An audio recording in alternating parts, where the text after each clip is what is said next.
നമസ്കാരം വ്യൂവേഴ്സ്. ഇന്ന് കാണിക്കാൻ പോകുന്നത് കുമ്പളങ്ങ പച്ചടി. ഇതിന് വേണ്ടിയിട്ട് ഞാനൊരു 300 ഗ്രാം ആഷ് കോട്ട് എടുത്തിട്ടുണ്ട്. കുമ്പളങ്ങ നമ്മളെ നാട്ടിലെ കുമ്പളങ്ങ എന്ന് പറയില്ലേ, ആഷ് കളറിലുള്ള അതാണ് കുമ്പളങ്ങ പച്ചടി ചെയ്യുന്നത്. അത് ഇനി ഇത് ഒരു 300 ഗ്രാം ഉണ്ട്. ഒരു 1/2 കിലോ വാങ്ങിയതാണ്. തോലും ഉള്ളിലത്തെ കാര്യവും എല്ലാം പോകുമ്പോഴേക്ക് അത്രേ ഉണ്ടാവുള്ളൂ. അപ്പോൾ ഇത് 300 ഗ്രാം ഉണ്ട്. 350 ഉണ്ട്. ഒരു മുറി തേങ്ങ, ഇതിന് വേണ്ടിയിട്ടുള്ള ഒരു മുറി തേങ്ങ അരക്കാനുള്ളതാണ് ഇത്. ഒരു മുറി തേങ്ങ, 1/2 ടീസ്പൂൺ കടു ഒരിക്കലും അധികം ആവരുത്, ചുവപ്പും കുറച്ച് കരിവേപ്പിലയും ഈ ഒരു പച്ചമുളകും. എരിവ് അധികം വേണ്ടവർ മാത്രം എരിവ്. അതിന് വേണ്ടുന്ന തൈര്, ഒരു 3/4 കപ്പ് തൈരുണ്ട്. ഉപ്പ്, ഇത് വറവിടാൻ അവസാനം ആവശ്യമുള്ളത്. 2 ഉണക്കമുളകും, 1 ടീസ്പൂൺ കടുകും.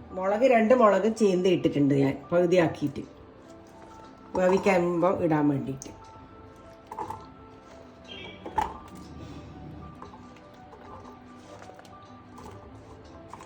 ഇത് മഞ്ഞപ്പൊടിയോ ഒന്നും ഇടാൻ പാടില്ല.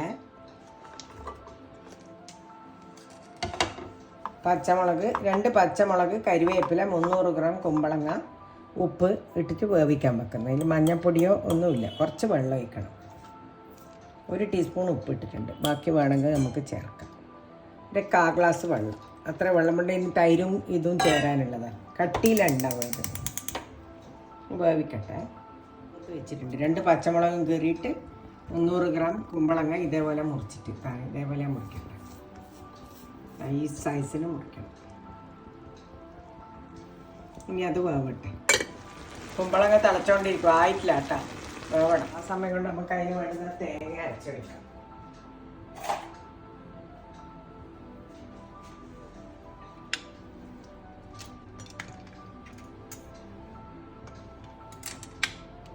സ്പൂണേ ഉള്ളൂ, അധികമായി പുറത്തെ കടു പ്രത്യേകിച്ചിട്ട് ശ്രദ്ധിക്കണം. 1/2 ടീസ്പൂൺ, ഒരു വലിയ മുറി തേങ്ങ, ഒരു പച്ചമുളക്, ഇതെല്ലാം കൂട്ടി നല്ലോണം അരക്കുക.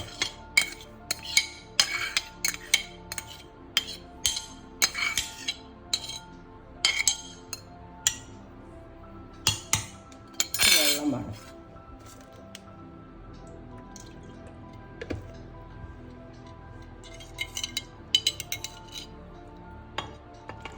ഒരു 1/4 ഗ്ലാസ് വെള്ളം ഒഴിച്ചിട്ടുണ്ട്.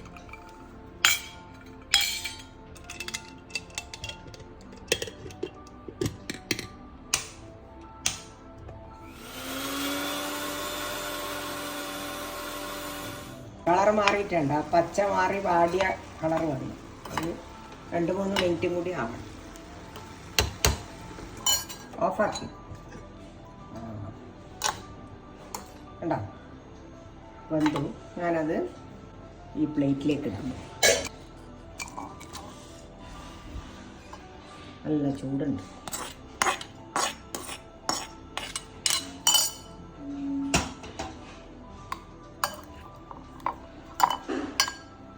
കരിവേപ്പിലെല്ലാം ഇഷ്ടം പോലെ ചേർത്തോ, ടേസ്റ്റ് അല്ലേ. ഇതാ ഇങ്ങനെയാണ് തേങ്ങ അരച്ചത്. തേങ്ങ, കടു, പച്ചമുളക് കൂട്ടി അരച്ചത്. ഇത് ചൂടുള്ള ഇതിലേക്ക് പച്ചടിയിലേക്ക് ഇടണം. അപ്പോൾ ആ തേങ്ങ അതിൻ്റെ അകത്ത് നിന്ന് വന്നോളൂ. തിളപ്പിക്കാൻ പാടില്ല. ഇത് പച്ചടി എന്ന് പറഞ്ഞാൽ പച്ചയാണ്, പച്ച. അതുകൊണ്ടാണ് പച്ചടി എന്ന് പറയുന്നത്. തിളപ്പിച്ച പച്ചടി വേറെ ഉണ്ട്. ഇത് പച്ചടി, തിളപ്പിക്കാത്ത പച്ചടി. നല്ലോണം ഇളക്കിയിട്ട് യോജിക്കും. ഇത് തണിഞ്ഞാലേ തൈര് വയ്ക്കാൻ പറ്റും.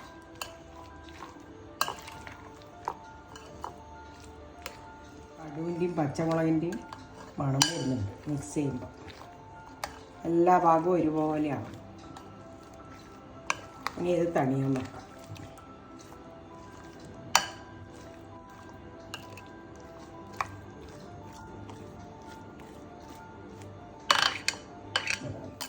ഇതിൽ കേടാന്ന് ചേർക്കാറുണ്ട്. പച്ചടിയല്ലേ, കേട് എടുത്ത് വെച്ചിട്ടുണ്ട്. 3/4 കപ്പ് കേടുണ്ട്.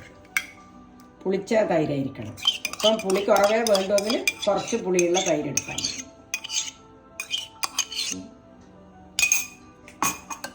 കുറച്ച് പുളിയെ നിങ്ങൾക്ക് ഇഷ്ടമുള്ളെങ്കിൽ അതിനനുസരിച്ചിട്ടുള്ള പുളി ചേർത്താൽ മതി. പച്ചടിക്ക് പിന്നെ പുളി വേണമല്ലോ, തൈരിൻ്റെ പുളിയാണ് പച്ചടിക്ക് ഉണ്ടാവുക.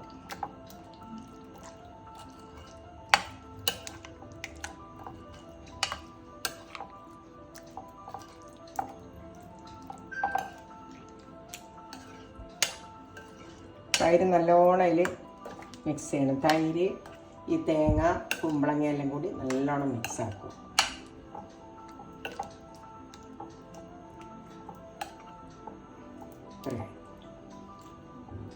ഇനി ഇതിലേക്ക് വറവിടണം. വറവിന് നമ്മൾ ഒരു 1.5 ടീസ്പൂണ് വെളിച്ചെണ്ണ ഒഴിച്ചു.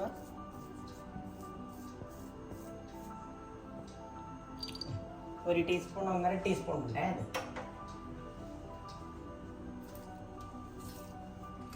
അതിലേക്ക് കടു കൂടി എടുത്ത് വെച്ചിട്ടുണ്ട്. 1 ടീസ്പൂൺ കടു പൊട്ടി കഴിയുമ്പോൾ മുളകും കറിവേപ്പിലയും.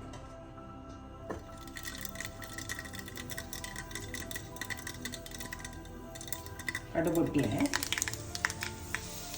മുളകും.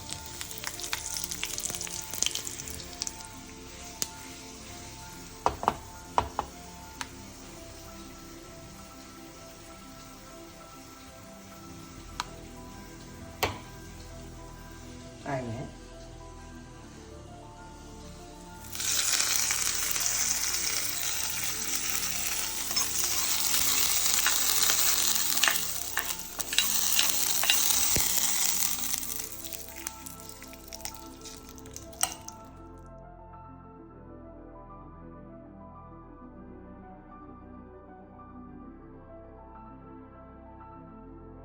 കുമ്പളങ്ങ പച്ചടി റെഡി. ഇത് ബാംഗ്ലൂരിലുള്ള എൻ്റെ വലിയമ്മക്ക് വേണ്ടിയിട്ട് വലിയമ്മ റെസിപ്പി ചോദിച്ചിന്. ഓർക്ക് വേണ്ടി സ്പെഷ്യലായിട്ട് ഉണ്ടാക്കിയതാണ്. അപ്പം ഞാൻ വിചാരിച്ചു എല്ലാവർക്കും കാണിച്ചു തരാം. ഇത് നിങ്ങളെല്ലാവരും കണ്ടിട്ട് സബ്സ്ക്രൈബ് ചെയ്യണം, ഷെയർ ചെയ്യണം, കമൻറ്റും ചെയ്യണം.